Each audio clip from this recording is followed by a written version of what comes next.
Assalamualaikum warahmatullahi wabarakatuh. Hi everyone, welcome back to my channel. Perkenalkan, nama saya Nyonya Amanda Zaratushita, NIM 2110202021 dari kelas PA.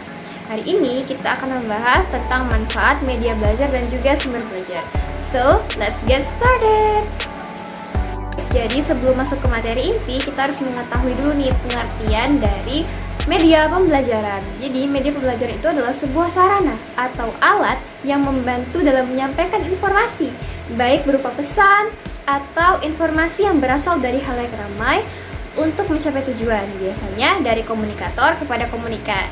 Nah, kemudian ada yang namanya sumber belajar, yaitu semua sumber yang dapat digunakan oleh peserta didik dalam belajar sehingga mempermudah peserta didik dalam mencapai tujuan belajar. Jadi tentunya belajar itu mempunyai tujuan, dan sumber belajar ini akan membantu tercapainya tujuan belajar tersebut. Nah, selanjutnya ada manfaat dari sumber belajar. Yang pertama yaitu meningkatkan pemahaman, yang kedua sebagai sarana variasi belajar, yang ketiga meningkatkan keterampilan dalam teknologi, yang keempat meningkatkan motivasi, yang kelima memperkaya pengalaman, dan yang terakhir efektif dan juga efisien dalam waktu. Nah, jadi manfaat dari media belajar ini ada banyak sekali, diantaranya yang sudah saya sebutkan tadi. Nah guys, selain itu secara umum manfaatnya itu adalah yang terpenting adalah membantu atau adalah sebuah media yang akan mencapai tujuannya kegiatan belajar mengajar. Nah, selanjutnya ada menurut Hamalik nih, dalam kegiatan belajar mengajar, pemakaian media pembelajaran memiliki manfaat dapat meningkatkan keinginan dan juga minat yang baru bagi siswa. Kemudian juga dapat membangkitkan motivasi dan rangsangan dalam kegiatan belajar, bahkan membawa pengaruh-pengaruh psikologis terhadap siswa. Jadi tidak hanya secara fisik tapi juga secara psikologis. Dan guys, kemudian ada manfaat dari sumber belajar. Nah, manfaat dari sumber belajar sendiri itu ada 7 guys. Yang pertama yaitu pengalaman secara langsung dan juga konkret. Jadi dengan adanya sumber belajar dapat merasakan pengalaman belajar itu secara langsung. Nah, yang kedua menyajikan sesuatu lebih mudah. Tentunya ya guys, kalau misalnya ada sesuatu yang sulit dipahami dapat disajikan dalam bentuk sumber belajar yang lebih mudah, contohnya seperti textbook.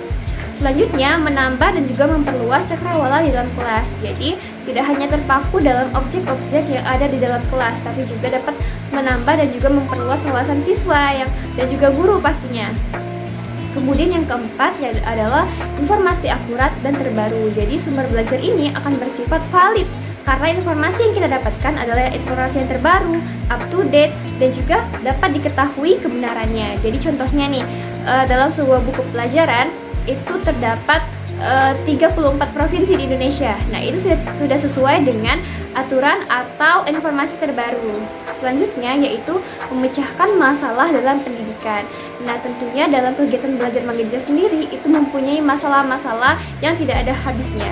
Nah, dengan adanya sumber belajar ini, maka masalah tersebut dapat teratasi, masalah tersebut dapat terminimalisir atau dapat diketahui secara lebih dini. Karena dengan adanya sumber belajar ini akan membantu proses belajar mengajar tanpa hambatan. Selanjutnya yang keenam, memberikan motivasi. Nah, dari sumber belajar ini akan memberikan motivasi kepada siswa maupun guru untuk lebih semangat lagi dalam belajar, lebih giat lagi dalam membaca, atau mencari informasi yang terbaru karena adanya sumber belajar ini. Jadi sangat memudahkan dan juga menambah rangsangan untuk terus belajar. Dan manfaat yang terakhir yaitu merangsang berpikir kritis, positif, dan berkembang lebih jauh.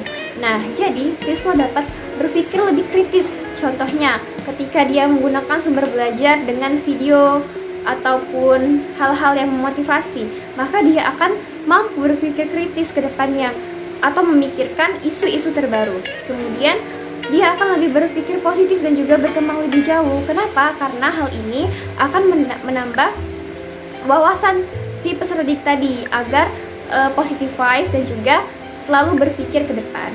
Nah, so guys, itu dia tadi penjelasan tentang materi hari ini mengenai manfaat media pembelajaran dan juga sumber belajar.